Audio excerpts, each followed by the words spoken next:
Évangile de Jésus-Christ selon saint Jean.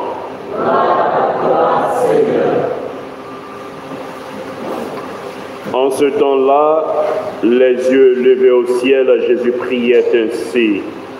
Père, garde mes disciples unis dans ton nom, le nom que tu m'as donné, pour qu'ils soient un comme nous-mêmes.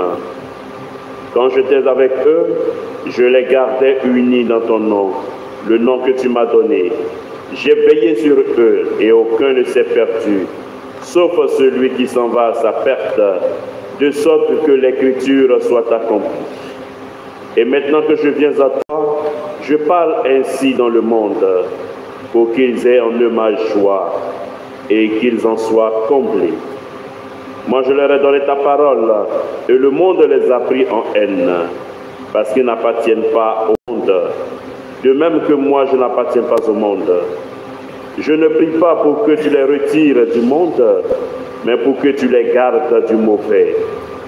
Ils n'appartiennent pas au monde, de même que moi, je n'appartiens pas au monde. Sanctifie-les dans la vérité, ta parole est vérité. De même que tu m'as envoyé dans le monde, moi aussi je les ai envoyés dans le monde. Et pour eux, je me sanctifie moi-même, afin qu'ils soient eux aussi sanctifiés dans la vérité.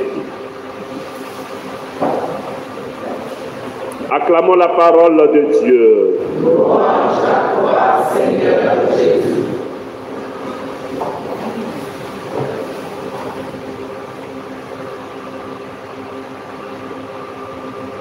Alors, frères et sœurs, que ce soit l'apôtre Paul ou que ce soit Jésus, ils sont au tournant de leur vie.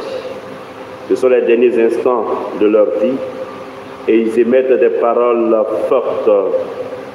Lorsque quelqu'un sait qu'il va mourir, ces dernières paroles et ces gestes sont très importants.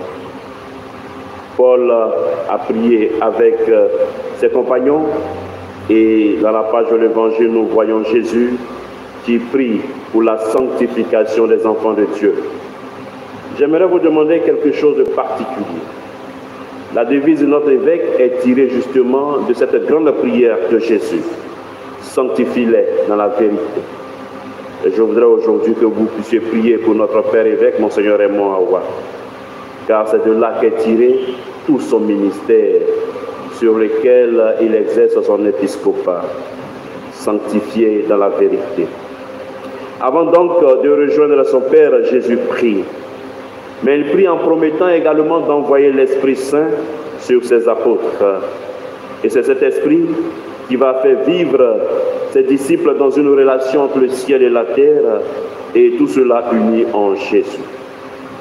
Sainte Thérèse d'Avila nous dit, et je cite, « Il n'y a qu'un chemin pour arriver à Dieu, c'est la prière. Si on vous indique un autre chemin, on vous trompe. » Et Saint Jean Damascène définit la prière comme étant l'élévation de l'âme vers Dieu. Et Marcel va nous ajouter que la prière est la respiration des saints. Pourtant, la prière semble être un exercice difficile pour beaucoup d'entre nous. Regardons notre vie. Est-ce que nous prions réellement? Est-ce que nous ne prononçons pas des paroles sur nos lèvres, mais est-ce que notre cœur vit cette relation amoureuse avec Dieu? Car prier, ce n'est pas d'abord parler, mais c'est une attitude.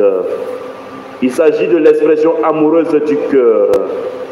C'est tout simplement, véritablement se mettre en présence de Dieu et parler avec lui d'un cœur à cœur. Bien souvent, nous sommes loin, car nous pensons que la prière est une attitude intellectuelle. Il ne s'agit pas d'une relation intellectuelle, mais plutôt d'une relation amoureuse. Frères et sœurs, si chacun prenait simplement 5 minutes de prière, le monde serait constamment en prière et il serait plus vrai et plus fraternel. Le Christ a prié pour que nous soyons gardés du mauvais. Prions pour que sa prière agisse en nos vies. Amen.